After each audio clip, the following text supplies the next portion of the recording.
2020년 12월 8일 화요일 새벽 예배를 시작하겠습니다. 다 같이 사도신경으로 우리의 신앙을 고백하겠습니다. 나는 전능하신 아버지 하나님, 천지의 창조주를 믿습니다. 나는 그의 유일하신 아들, 우리 주 예수 그리스도를 믿습니다. 그는 성령으로 잉태되어 동정녀 마리아에게서 나시고 본디오 빌라도에게 고난을 받아 십자가에 못 박혀 죽으시고 장사된 지 사흘 만에 죽은 자 가운데서 다시 살아나셨으며 하늘에 오르시어 전능하신 아버지 하나님 우편에 앉아 계시다가 거기로부터 살아있는 자와 죽은 자를 심판하러 오십니다. 나는 성령을 믿으며 거룩한 공교회와 성도의 교제와 죄를 용서받는 것과 몸의 부활과 영생을 믿습니다. 아멘. 다 함께 찬송가 449장을 부르시겠습니다.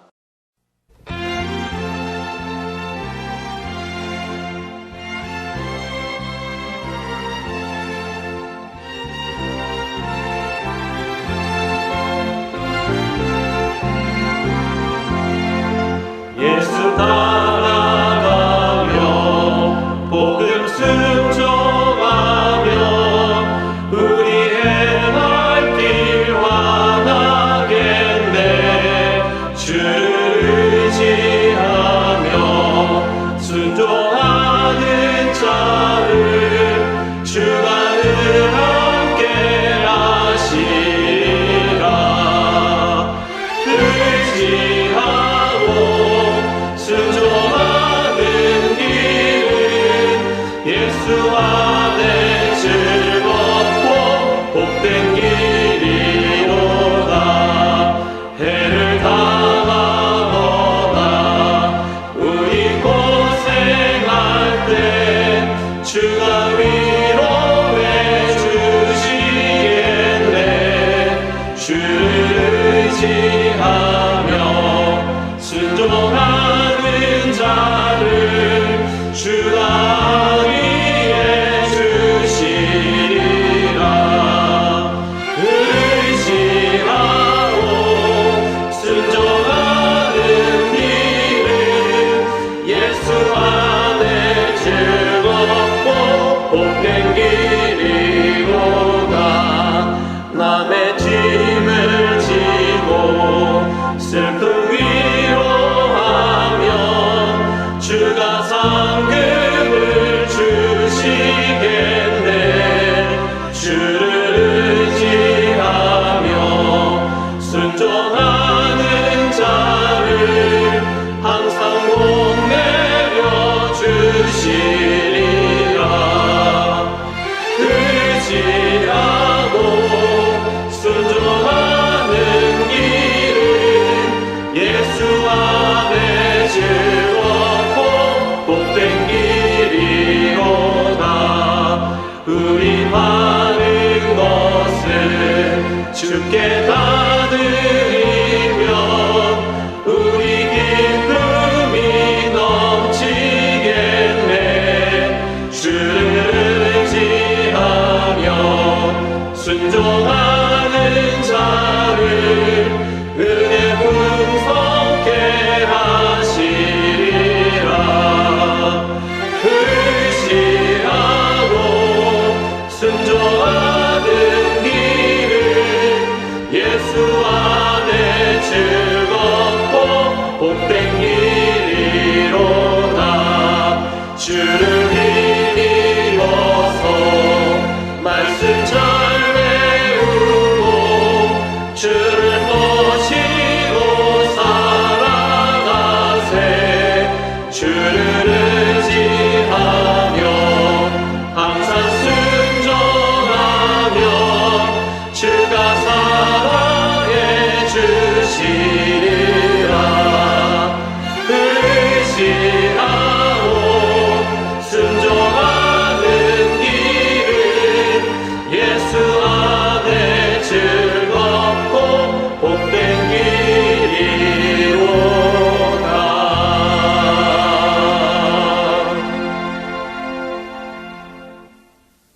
이 시간에는 함께 기도하는 시간을 갖겠습니다. 이 민족의 복음화와 세계 선교를 위하여 우리 교회 3133 비전과 담임 목사님, 부교역자들과 직분자들, 사명자들을 위하여, 새성전 증축을 위하여, 코로나19로 인해 신음하는 이 민족을 긍휼히 여겨주시고 속히 치유하시도록, 또한 우리 교회 교우들의 가정과 직장과 사업장을 붙드시고 환우들을 치유하시도록 이 시간 함께 기도하겠습니다.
오늘 하나님께서 우리에게 주신 말씀은 히브리서 1장 9절에서 10절입니다.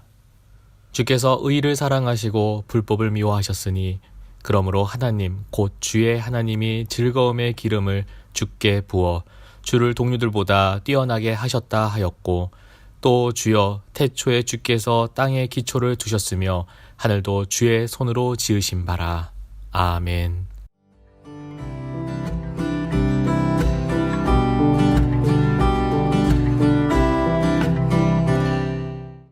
여러분, 우리의 자녀들이 왜 나와 관계가 시작되었습니까?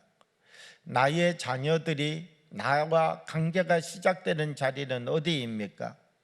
우리가 이 아이를 놓았으므로, 또 그러지 아니하면 이 아이를 나의 아이로 받아들여서 우리의 호적에 올렸으므로 관계가 시작되는 것이죠. 어떤 형태가 되든지 우리로부터 나아졌기 때문에 이 자녀들과 나의 관계가 시작한 것이지요. 여러분, 옆집에 낳은 아이도 나와 나의 호적 속에 내 아이라고 올리려고 하면은요, 옆집에서 이 아이를 낳은 분이 그래요, 뭐 어차피 이 세상 한번 살아가는데 아무 집에 올리면 어떻습니까? 당신 아들로 올리세요, 이럴 사람이 있을까요, 여러분? 나와 나의 자녀와의 만남은 무엇으로 시작되느냐라고 하면 나로부터 나아졌기 때문에 하나님이 우리를 그 도구로 사용하셔서 나의 몸과 나의 땅과 나의 사랑과 나의 헌신을 통하여서 나아졌기 때문에 나와 관계가 있는 것이죠.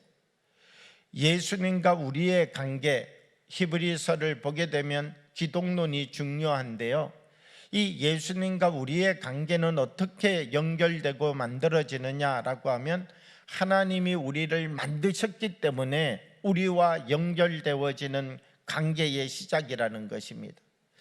내가 하나님이 나를 창조하셨음을 믿습니다. 이 신앙의 고백으로부터 우리의 믿음과 우리의 신앙의 삶이 시작되어진다는 것입니다. 우리가 예수님과 나의 관계는요, 예수님이 나를 창조하지 않으시면 나와 예수님과의 관계가 없죠. 여러분, 내가 자식을 낳았어요. 그런데 이 자식이 집을 나갔어요. 그러면 부모님의 마음은 어떻겠습니까? 그래, 집을 떠났으니까 이제는 호적에서 이름을 파버려야지. 이제는 집을 떠났으니까 너 마음대로 살아가라. 내가 뭐 너에게 대해서 신경질 필요가 어디에 있느냐? 이것이 부모님의 마음입니까? 집을 나가면은요, 부모님은 어떤 마음을 가져요? 얘가 오늘 들어오려나? 누구를 찾아가면 얘가 어디에 숨어 있는지 찾으려냐? 계속해서 찾고자 하는 마음이 부모에게 있는 것이죠.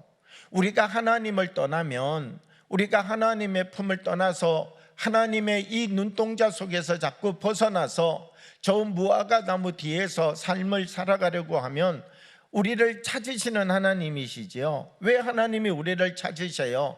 우리를 지으신 분이기에, 우리를 창조하신 분이기에 우리 가운데 찾아오셔서 우리를 통하여서 영광받기 원하시는 하나님.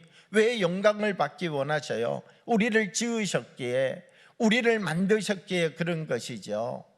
그러므로 우리들이 하나님의 말씀 가운데 들어가게 될 때 우리에게 성령을 보내어 주셔서 이 성령의 영을 우리가 받게 되면은요, 우리 속에 믿음이 다시 살아나요. 새로운 피조물이 되어져요. 아, 내가 정말 하나님의 자녀이구나. 내가 정말 하나님의 말씀과 은혜 가운데서만 삶을 살아갈 수 있는 존재이구나. 하나님의 그 크고 놀라운 은혜의 손이 없이는 우리가 이 세상을 한순간도 살아갈 수 없구나. 우리가 눈을 들어서 이 세상을 바라보면은요, 이 세상의 모든 질서는 우리가 가지고 있는 과학으로 설명할 수 없습니다. 저는 과학주의자가 되어서는 안 된다고 생각합니다. 하나님이 우리에게 과학이라고 하는 걸 주었습니다.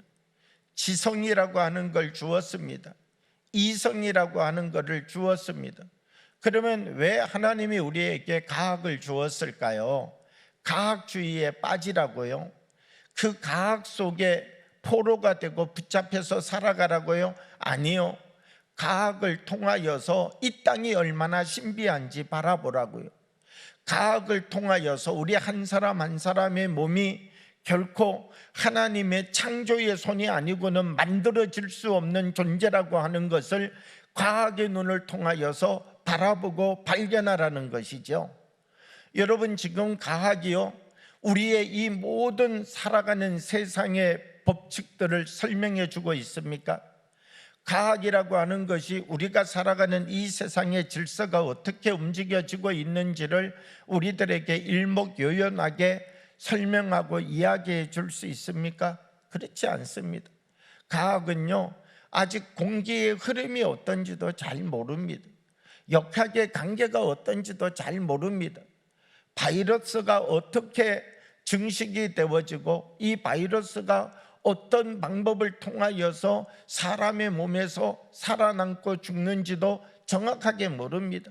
그냥 알고 있는 우리들의 지식이 전부인 거죠.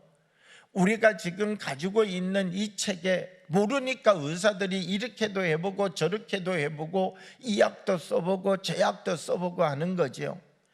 알면 고칠 수 있는 방법이 나오는데 모르니까 이 약을 찾아내는데도 오랜 시간이 걸리고 시험을 해야 되고 여러 가지 방법들이 여기에 동원되어져도 이 뿌리가 어떤 것인지 어떤 힘을 갖고 있는지 우리 인간이 알아가기가 어려운 것이죠. 아무리 노력하여서 치료제를 만들어도 꼬리의 방향만 바꿔도 그 약이 듣지 않는, 우리가 이 온 세상의 질서를 바라보게 될 때요, 과학이라고 하는 우리가 이 과학주의에 빠지게 되었을 때 과학적인 것은 믿고 과학적이지 않은 것은 믿지 않는, 아무리 하나님의 말씀으로 말씀하셔도 이것은 과학적이지 않다, 우리에게 이 과학이라고 하는 기준을 가지고 있게 되면요, 이 과학이라고 하는 것이 우리를 불신앙적 삶으로 살아가게 하는 지렛대가 될 수 있다는 것입니다. 믿음이라고 하는 것이 무엇이냐라고 하면 하나님이 만드신 온 세계를 바로 보는 눈을 갖는 거예요. 그래야만 나의 믿음의 균형을 바로 가질 수 있는 거예요. 우리가 바람이 부는 것 하나에 빠지게 되면은요, 바람의 신을 섬기는 무당이 되게 돼요. 우리가 커다란 돌을 바라보고 이 돌에 빠지게 되면은요, 돌을 섬기는 사모니즘에 빠지게 돼요. 저 태양을 바라보고 태양이 날마다 비추는 힘에만 붙잡혀져 버리면 태양신을 섬기는 사람이 되게 돼요. 우리는 온 우주를 창조하신 하나님을 바로 바라볼 수 있는 창조의 신앙을 갖는 사람이 되어야 된다는 것입니다. 그래야만 바른 믿음을 가지고 바른 신앙을 가지고 오늘도 우리들이 나의 몸을 돌이켜 볼 때마다, 호흡할 때마다, 숨을 쉴 때마다 여호와 하나님을 찬양할 수 있는 것은 하나님이 나를 창조하셨기 때문이죠. 여러분, 우리 한 사람 한 사람이 왜 존귀합니까? 하나님의 손으로 지으신 하나님의 작품이기 때문이죠. 오늘 우리들이 이 믿음을 가지고 이 시대를 살아가면서 다시 우리 속에 무엇이 회복되어져야 되는가? 창조주 신앙 고백이 회복되어져야 된다는 것입니다. 하나님이 나를 창조하셨음을 믿습니다. 하나님이 나의 창조주이심을 내가 믿습니다. 우리들 한 사람 한 사람이 내가 누구로부터 태어났는지, 내가 누구로부터 시작되었는지를 다시 확인하는 믿음의 자리가 있어야 된다는 것입니다. 왜 예수님이 우리에게 중요합니까? 예수님이 우리를 지으신 분이기 때문이죠. 예수님이 우리의 창조주이시기 때문이죠. 예수님이 오늘 우리의 창조주이시다라고 하는 분명한 믿음이 있다면 여러분, 폭풍이 친다고 염려할 필요가 있습니까?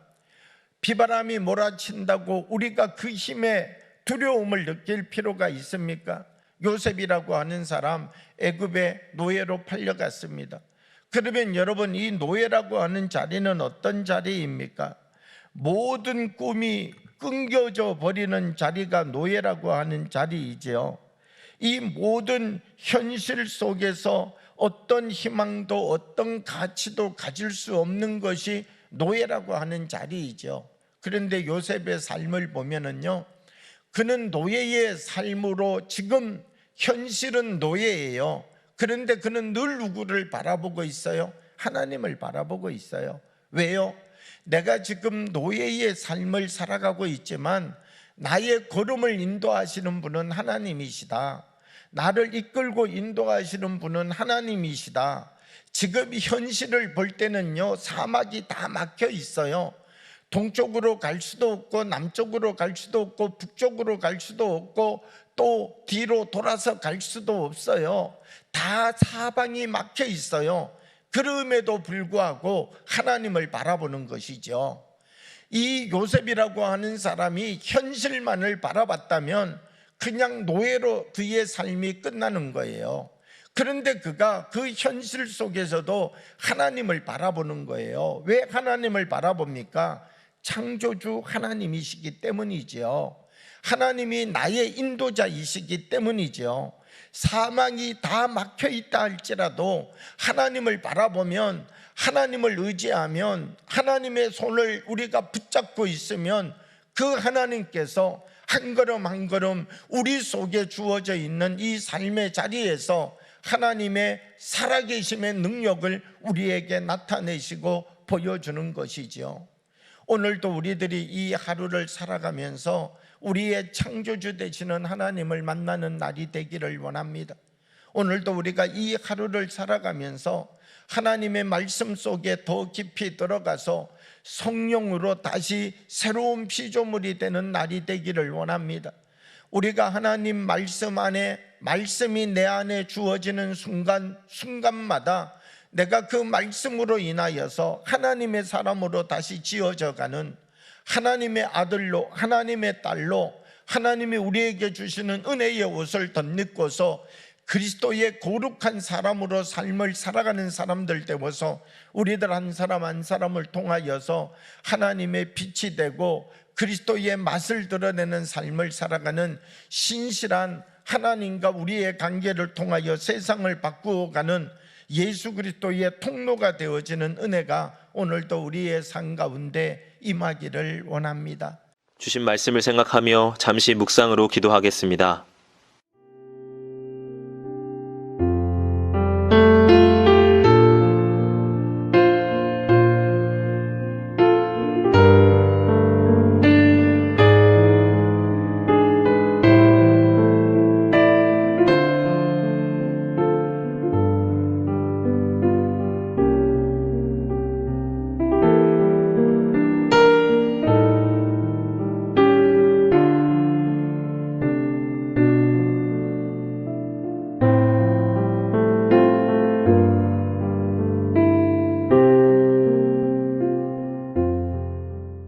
다 같이 주기도문으로 예배를 마치겠습니다.